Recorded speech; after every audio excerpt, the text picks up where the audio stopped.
A sexta-feira foi marcada pelo Dia Nacional de Combate ao Abuso e à Exploração Sexual de Crianças e Adolescentes. Nós produzimos uma reportagem sobre o assunto. Veja. Dia 18 de maio é o Dia Nacional de Combate ao Abuso e Exploração Sexual Infanto-Juvenil. Foi no ano de 2000 que a data foi instituída pela Lei nº 9.970. Faz alusão a um crime que aconteceu há 45 anos no estado do Espírito Santo. Uma menina de apenas 8 anos, chamada Araceli Cabreira, foi violentada e depois assassinada. O corpo apareceu 6 dias depois carbonizado. Os criminosos nunca foram punidos. Com a repercussão deste caso, aconteceu uma grande mobilização do movimento em defesa dos direitos das crianças e adolescentes. Este se tornou o dia para que a população brasileira se una contra este tipo de violência. A violência sexual pode ocorrer de duas formas diferentes. O abuso ele vai envolver qualquer tipo de ato libidinoso contra uma criança. Quando eu digo qualquer tipo, mesmo que não seja o que as pessoas consideram mais grave, né? Muitas vezes uma manipulação já vai ser considerado ato libidinoso, vai depender da intenção do agente. Agora, a exploração sexual ela vai envolver uma troca de interesses. O indivíduo, a pessoa que tem por objetivo abusar da criança vai oferecer para ela dinheiro, algum bem material, ou mesmo convencer os familiares daquela criança de que eles vão receber alguma vantagem financeira. O Paraná lidera o ranking de exploração sexual infantil em rodovias. De acordo com estudos, trechos urbanos ou próximos à cidade são os pontos mais problemáticos. O Paraná é um estado brasileiro com maior número de pontos vulneráveis à exploração sexual de crianças e adolescentes nas rodovias federais. Dos 2.487 pontos identificados no país, 299 estão no território paranaense, de acordo com estudos realizados pela Polícia Rodoviária Federal. O estudo mostrou ainda que a exploração sexual de crianças e adolescentes nas rodovias é um fenômeno multifatorial e está relacionada ao consumo de drogas lícitas e ilícitas, à prostituição de adultos e à grande rotatividade nos pontos de parada. O conjunto das características favorece a ocorrência de diversas práticas ilícitas, entre elas a exploração sexual de crianças e adolescentes. Paranaguá, segundo este conselheiro tutelar, é uma cidade que apresenta um número alto de abusos e exploração sexual. É um número alto, né, pelo número de habitantes, mas a gente também vive numa cidade bastante... É uma cidade portuária, turística, com ilhas, com colônias, né? Então, com toda essa diversidade, acaba influenciando no números de abuso e exploração sexual de criança e adolescente, né? Então o número é muito grande, sim, mas a gente tem feito uma campanha muito forte, um trabalho muito forte em cima disso. Hoje o município tem uma forte rede de proteção à criança e ao adolescente. Os órgãos trabalham unidos ao combate a esses tipos de crimes. Nós temos hoje uma rede de proteção à criança e adolescente muito forte em Paranaguá, né?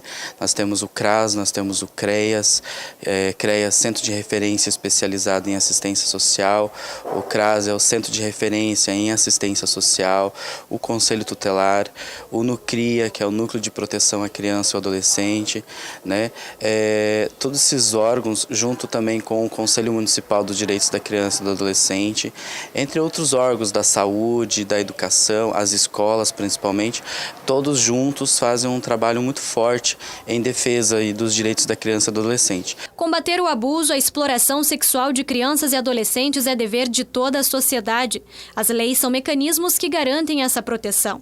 Porém, o comprometimento da sociedade é fundamental para garantir a ação dos órgãos de proteção que podem ser acionados através de denúncias. Como é feita a fiscalização e o combate, o enfrentamento? É uma rede integrada. Entretanto, as pessoas não podem contar apenas com os órgãos públicos para resolver isso. Quem está mais próximo das crianças? Os familiares, os amigos, os vizinhos. Então, todas essas pessoas, elas também têm condições de verificar uma situação irregular e levar essa notícia ao Conselho Tutelar, ou mesmo à Polícia Civil, ou mesmo conversar com a pedagoga da escola, pedir uma orientação. Então, a sociedade inteira precisa se envolver, a sociedade inteira precisa ser responsável pelo cuidado com criança e adolescente. Para informar qualquer situação suspeita, o cidadão pode denunciar pelo Disque 100 ou por meio do 181. E sobre esse assunto nós estamos recebendo ao vivo aqui a doutora Carla Shimuri, psicóloga, parceira da nossa televisão. Tudo bem, querida? Como é que está? Tudo jóia, Tônio. Muito obrigado pela tua presença. Eu que agradeço. Aqui. Vamos começar perguntando um assunto. A gente está falando aqui de abuso e exploração sexual de crianças e adolescentes. Qual é a diferença disso, doutora? O abuso é quando o abusador, ele é quem tem o que a gente chama aí, não é que a gente chama, é quando ele tem o benefício, né? Na exploração é outro, ele passa essa criança, ele vende essa criança, não é ele que tem a gratificação sexual, né? No abuso, a gratificação sexual é do abusador, né? É ele que abusa daquela criança ou daquele adolescente, né? E na exploração, ele vende essa criança, seja por troca aí de droga ou financeiro, monetário mesmo, né? O perfil dessa pessoa? Bom, o abusador, a gente costuma dizer, as pessoas pensam que o abusador é uma pessoa, é quase aquele monstro, né? Ele é feio, sem dente, descabelado. Não, não é assim. Às vezes são pessoas bastante bonitas e acima de qualquer suspeita, né? Isso vale aí a gente colocar. O abusador é uma pessoa muito persuasiva, que tem uma capacidade de envolver a criança, né? E ele sempre é uma pessoa mais velha. E esse mais velho, Tony, não quer dizer que seja mais velho aí de idade, tá? Não é uma idade só cronológica, mas ela pode ser aí emocional, né? E uma capacidade, ele pode ter a mesma idade, mas ele tem uma capacidade de envolver aquele outro que é menor, né? Então, um exemplo aí é um deficiente intelectual que tem 16 anos ser abusado por um outro de 16 anos também, né? Que não é deficiente intelectual, que tem uma capacidade cognitiva acima daquele que é abusado, em cima da vítima, né? Então, aí tem essa diferença. São pessoas, assim, muito amistosas, muito queridas, elas são solícitas, né? Muito boazinha. Quer ser tão bonzinho por quê, né? Então, a gente tem que ficar atento. Até a doutora ali comentou, né, que quando, em determinados momentos, a pedagoga da escola e tal percebe alguma diferença, e é justamente isso que eu quero perguntar para a senhora: quais são os sinais que a criança ou adolescente apresentam que os pais possam identificar? Os sinais são muito variados, Tony. Então, a gente vai da obesidade à anorexia. Aquela criança que fica muito magra, que para de comer, que não se alimenta mais, uma criança que passa a comer demais. Por isso é importante conhecer o comportamento dessa criança. A família está atenta ao comportamento dessa criança. Ou ela não falava e agora ela passou a falar demais. Ou deixa de falar. A agressividade também é algo que a gente vê aí bastante no abuso sexual. A criança, o adolescente fica muito revoltado, muito agressivo, porque ela compreende que quem deveria proteger não está protegendo, ou não está percebendo o que está acontecendo com ela, né? E aí passa a ficar bastante agressivo, dificuldade acadêmica, dificuldade no colégio, passa a ter um déficit. Reprova de ano, não vai às aulas, não assistem às aulas, né? Então, assim, esses são indicadores que a gente tem que estar atento, né? E acho que os pais, inclusive, precisam prestar mais atenção nos filhos, porque se começar a chegar com um presentinho, né, às vezes aparece com dinheiro, que eu acho que é por aí também que a pessoa que tem esse perfil de abusador, mais ou menos ele começa por aí, na maioria, não sei. É a sedução, né, Tony? Exatamente. É quando existe toda essa sedução. Ontem eu fiz uma palestra no Didio, no colégio lá, né? E estava falando com os adolescentes sobre isso. Você vai numa loja, aí ele te dá um presente. Ninguém dá presente assim para quem não conhece. Tem toda uma sedução, presta atenção. E quando você fala, né, pai e mãe tem que estar atento, tem, mas a família, a rede toda, como a delegada colocou ali, né? A rede toda tem que estar atenta. Por quê? Porque às vezes o abusador é o pai, né? O abuso ele pode acontecer intrafamiliar. O que é intrafamiliar? É dentro da sua família. Parece que é o maior número de casos, né? Dentro da família, dentro da família, pai, avô, tio, vizinho no máximo. Isso, primos, né? É muito comum a gente ver isso. Então, assim, extrafamiliar é aquele que é o vizinho, que é pessoas que estão fora, né? Ou na escola, enfim, né? É complicado a gente falar, né? Na van e tal, mas peraí, gente, não é todo mundo que tem van, não é todo mundo que está na escola, não é todo mundo que é professor, que é abusador. A gente tem que prestar atenção nos sinais que as crianças apresentam, Tony. E aí temos um agravante que são as redes sociais. As redes sociais. Então, hoje, houve uma mudança na lei, né? Porque se compreende abuso não só a penetração, porque antes era compreendido assim, não teve penetração, não foi abusada, né? Então, o passar a mão, ou expor a criança, tirar fotos, aí a pedofilia, né?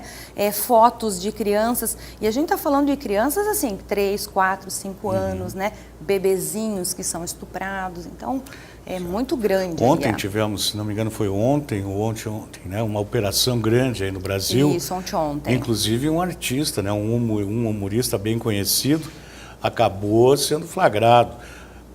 Até a própria polícia disse o seguinte, não sabemos até que altura. Agora, foi flagrado nos seus equipamentos, computador, celular, fotos de crianças nuas. Foi enquadrado e já está preso, inclusive, né? E fora outras tantas pessoas. Que justifica aí, Tony, que a gente diz assim, né? Que não tem religião, não tem aí poder aquisitivo. O abuso ele acontece em todas as faixas etárias. Fala-se aí da questão, né, de baixa renda, porque tem a proximidade, vivem às vezes numa casa com um cômodo, né? E aí vem um parente, vem um sobrinho, um primo que passa a dormir ali com essa adolescente ou com essa criança, e aí também pode estar ocorrendo um abuso, né? Até se, por exemplo, a pessoa desconfia de alguém, pode fazer uma denúncia, isso pode acabar acontecendo lá na frente, a pessoa se prejudicar se não se confirmar? Hoje a gente está respaldado aí pela lei, né? Tanto os profissionais da área da saúde, a psicologia, a gente fica muito temerosa, né, Tony? Porque a gente identificava o discurso, às vezes a criança até verbaliza pra gente, né? Aconteceu assim, ele colocou o pênis aqui e ali, coisas que não é compatível para a criança saber naquele período da vida dela. E aí a gente vai fazer essa denúncia e a família entra com um processo contra a gente. Hoje mudou a lei, você não vai dizer que ela foi abusada. Existe uma suspeita, isso vale aí para professores, né? Pessoal que está na educação, que está na saúde, não tenham medo, família, né? Então eu estou percebendo que a minha sobrinha, alguém está tendo ali um comportamento diferente, né? Precisa denunciar? Deve denunciar. O Disque 100, né? A gente tem que ter um endereço, um documento, tá, Tony? Porque é uma denúncia que não vai ser atendida na sua cidade. Então, essa ligação, ela vai para outro lugar, né? E para que não haja aí a possibilidade de você ser identificado, porque é anônimo. Então, só que você tem que ter os dados, o nome da rua, né? Então, eu oriento assim, você não vai passar lá na casa da pessoa, olhar na placa aí, né? Porque o abusador, ele é sempre hipervigil, é uma pessoa que está sempre atento. Qualquer sinal que ele perceba que alguém está atrás dele, ele vai parar e você não vai conseguir aí justificar o que ele está fazendo, né? Exatamente. E, inclusive, tem alguns casos que essa pessoa que tem esse perfil, né, de abusar, ele começa a querer rebanhar crianças através da primeira. Então, traz a tua amiguinha aqui, que o tio vai dar bala, que o tio vai dar roupa, que o tio vai dar presentinho. Isso é muito comum. E aí tem que ficar prestando atenção nesse entra e sai de crianças dentro de determinada casa. É claro, como a senhora disse, nem todos, de repente, têm esse perfil. Às vezes podem vir crianças na casa de alguém e essa pessoa que está nos assistindo agora vai ficar constrangido. Mas não é um comportamento, uma atitude natural, normal, de crianças entrando e saindo de uma casa qualquer aí. Em Portugal, Tony, eles trabalham com uma forma que eu acho assim fantástica, que chama-se empowerment, que é você empoderar essa criança, ela saber que aquele corpo, o que é uma vagina, o que é o pênis, o que é o ânus, porque vive um tabu em cima disso. E ela não sabe quem é que pode tocar, então tem a vergonha aí por uma questão cultural, de família, né? Então a gente tem que orientar essa criança como eles fazem lá, que é onde ela for, se é na casa do vizinho, se é na casa do tio, se é dentro de um transporte escolar, não importa. Ela tem que saber quem é que pode mexer nela, quem é que vai acompanhar ela no banheiro, quem que vai ajudar ela a ser higienizada, né?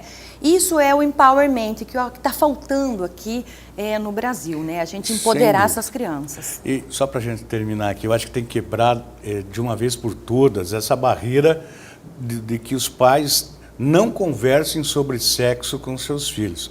tem que conversar abertamente sobre sexo, Ao contrário, né? até para que eles possam ter uma autodefesa, né, doutora? Exatamente, ao contrário, né, Tony, do que está sendo feito aí. As pessoas ficam retraídas e uma disputa política aí, né, de que pode falar na escola, não pode falar na escola, não deve se falar na escola, né? A prostituição infantil, não existe prostituição infantil, existe adultos que não dão condição para aquela criança ser ingênua e ser criança, né? E que vendem essas crianças. Então a gente tem que mudar aí todo um conceito. Fica aí um convite para os jovens que estão vindo construir a nova sociedade, né? De mudar esse formato, esse pensamento aí que está sendo... Porque uma menina está com uma saia curta, ela não tem o direito de ser estuprada por isso, né? Então, assim, fica aí o alerta, né? A toda a população. Bom, doutora Carla, muito obrigado mais uma vez.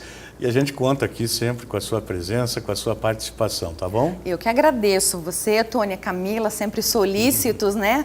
Muito obrigado. Sempre recebida com muito carinho aqui na Sempre TVCI. será. Muito obrigada. Tenha um ótimo final de semana. Obrigada, Tá bom? igualmente.